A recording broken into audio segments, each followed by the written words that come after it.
Hello दोस्तों, good morning, Radhe Radhe, जय श्री श्याम। मैं रिंकी चौधरी, आप सबको मेरा दिल से प्रणाम, नमस्ते, सेवा सौदे। तो दोस्तों, कैसे हो आप लोग? आशा करते हैं सब बढ़िया होंगे और हम भी बढ़िया हैं, ठीक है।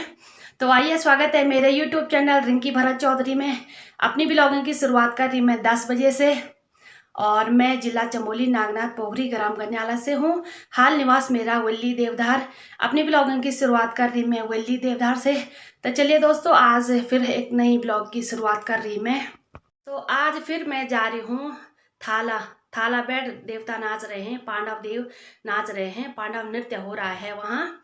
तो आज घर में वैसे गेस्ट आ रखे थे, एक भैया आ रखे थे, पंडित जी, तो उनसे मिलाते हैं आपको।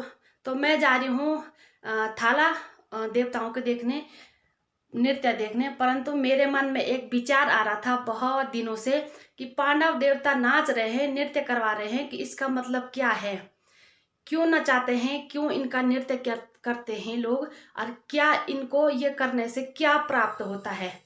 यही मैं और मेरे मन में विचार आ रहा है। आज हमारे पंडित जी और भैया जी आ रखे हैं ऊपर पे, तो उन्हीं से एक सवाल पूछती हूँ। अगर आशा करती हूँ कि वो इस चीज़ का आंसर दे पाएंगे।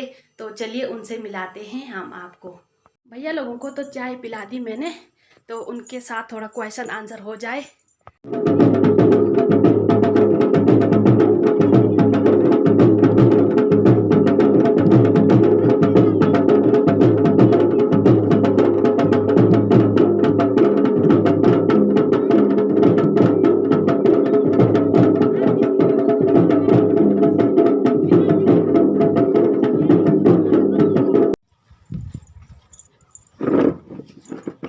भाषा प्रणाम।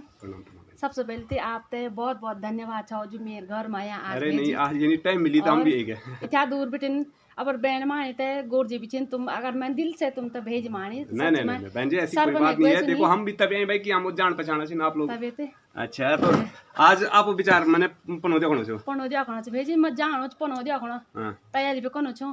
पर बहुत दिन से ये क्वेश्चन होनो मेरो की मन में कि पनोदिया तो किले न चोना लो। सही बात है, किले न चोना, किले न चोना। ठीक किले न चोना। ये आंसर अगर आप दे सकते। देखो, बहुत अच्छी बात बहन जी, आपने बहुत अच्छी बात बोली। सबसे पहले मैं आप परिचय दिलो कि मेरे नो छी हरीश काली और मैं भी एक नागनाथ पोखरी छी।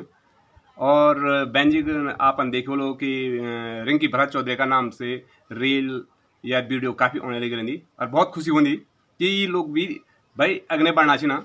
आज जो नारी समाज है वो अग्ने बढ़ना चाहिए, तो हम तभी खुशी होनी। पर बहन जी आपन बहुत अच्छी बात पूछी कि 5 भाई पनों के लिए नाचना, द्रौपदी नाचनी, तो के लिए नाचनी, ये मैंने कुछ ये नचोड़ से कोई मैंने क्या फायदा हुआ। तो सबसे पहली बात मैं आपको बता दूँ कि आप तो ये मालूम हो चाहिए कि जो पनो नाचे कई युग में नाचे। जो ये पांडव नृत्य हुए द्वापर में। और जो पांडवों का जो इतिहास है, सबसे पहले जो इतिहास है वो राजा शांतनु, हस्तिनापुर जो राजा है शांतनु से यो इतिहास शुरू हुए। फिर हस्तिनापुर में जो राजा शांतनु छो, तो एक बात भले बहुत लंबी गाथा चाहिए, पर मैं आपको संक्षिप्त में बताना चाहूँ कि ये 5 भाई पन्नों न जाने को मतलब क्यों केवल नाचे था, द्रौपदी नाचे तमाशू देखे चल दिए। ये कोई मैंने एक बिंदु नहीं है, बिंदु है ते बिंदु पर बहुत जरूरी है कि 5 भाई पनों के लिए नाचना। ये से हम तो क्या सीख मिलनी, समाज से क्या शिक्षा मिलनी। तो मैं आपको बताऊंगा कि जो राजा शांतनु जी था कि सी एक बार शिकार खेलना जंगल में जन राजा महाराजा लोग पहली, तो देखे कि एक सुंदर कन्या, मैंने जैसे बोल देव कन्या, मैंने जिसका चेहरा एकदम ललाट चेहरा है, दिव्यमान चेहरा। तो देखता हूँ नदिया किनारे पर, पूछता हूँ कि हे देवी तुम क्वेश्चन बोली कब ना यहाँ। तो वो बताने भाई कि मैं शंकर भगवान की जटा से, ब्रह्मा के कमंडल से और भागीरथी तपस्या से मैं ये धरती लोक में आई थी और मेरे नो गंगा जी। तो तब राजा शांतनु गंगा दड़ी संवाद चल रही और तो भी वजन शांतनु और गंगा की सारी वजन। लेकिन गंगा एक शर्त कर दी कि जो भी मैं बोलूँ, जड़ में मैं बोलूँ, तुम ना नहीं बोला। अगर मैंने मैं गलत बोलो तुम हाँ बोलो, अगर जे दिन तुम ना बोले तो ते दिन में तुम्हारा परित्याग कर दो। तो हस्तिनापुर में गंगा राजा शांतनु खुशी से रोना। एक पुत्र वे गंगा नदी में बहाई, दूसरे पुत्र वे गंगा नदी में बहाई, 7 पुत्र गंगा नदी में बहेलिया। 8वां पुत्र जब नदी में बहाना तो ऐसे ली गए जाने से वो, तो राजा शांतनु ने रोक दी कि भाई गंगा 7 पुत्र तो तुमने बगेले, अब 8वां पुत्र में भगवान नहीं देने। तो तब गंगा ने बोले भाई महाराज आप अपनी शर्त वही चाहिए कि जे दिन में आप मैं तो रोक लो, मैं आप ऊपर त्याग कर दूँ। तो गंगा वो पुत्र थे लीजिए थे और राजा शांतनु परित्याग करी थे, फिर वापस चली। काफी समय बाद फिर राजा शांतनु अपने राज्य में घूमते घूमते एक नदी किनारे पर पहुंचे, तो उन्होंने देखे कि एक बालक अपना बाणों से नदी को बेग रोकना। उन्होंने कहा इतना धनुर्धर, इतना प्रतापी बालक को सकत। जय ते बालक मुख जनी पूछना बेटे, तब तक गंगा फिर अवतरित हुई। तो गंगा ने बोली, हे राजन, यू आपो 8वां पुत्र छी और ये गनो छी देवव्रत। कैसे गनो? देवव्रत। तो बोला कि मैं ये ते आप मुझ सौंपनो छू। तो राजा ने अपना उत्तराधिकारी बड़े दिन हस्तिनापुर। फिर गंगा विलुप्त हो गई, लेकिन जो रानी को पद छो हस्तिनापुर में शुद्ध खाली छो। फिर होते करते राजा अपना राज्य मत जे, तो देखिए एक सुंदर कन्या, एक गोवंशी कन्या एक जंगल में छे, अपना मैंने जो अपना इलाको जो अपना क्षेत्र से वो में छे। तैन पूछी, राजन पूछी कि आप हे देवी आप क्वेश्चन बोली कई बेटी छे आपकी यख। तैन बोली कि भाई मेरे नो सत्यवती जी और मैं निषाद राजा की बेटी छूँ, निषाद राजा की बेटी छूँ और मेरे नो सत्यवती जी। तो फिर वो निषाद राजा मुझे संतनु फिर उनकी शादी की बात हो जाती है। लेकिन पहला जमाना में भी ये बात है, पहला जमाना में जो ब्योगन चा तबार तो न स्टाम चा न वकील चा, जो ब्योगन चा वो शर्तों पवन चा। तो सत्यवती ने भी एक शर्त धोरी, सत्यवती ने शर्त धोरी कि ठीक है मैं तुमने ब्योगन हो तैयार छे, लेकिन मेरे पुत्र ही राजा उल, जो मेरे गर्भ में जन्म लियो सो राजा उल। तो राजा शांतनु बोल भाई मैं तो युवराज पहले वो दहली देवव्रत। तो उसने कहा कि महाराज अगर तुम मेरे पुत्र राजा बनो तो मैं ब्योग कर तो नहीं इतनी कोण। फिर वो चल जाना। तब देवव्रत सत्यवती मुँह वो तो महापराक्रमी योद्धा छो। उसने कहा कि निषादा आता बोले कि मैं एक ही धनुष से तेरे पूर्व राज्य को खंड खंड कर दूँ। किले तीन ना बोले। तो तेन बोले भाई मेरी बेटी सत्यवती ने यह शर्त धरी कि मेरे गर्भ से जो बच्चा पैदा हो लो स्वे राजा बोलो।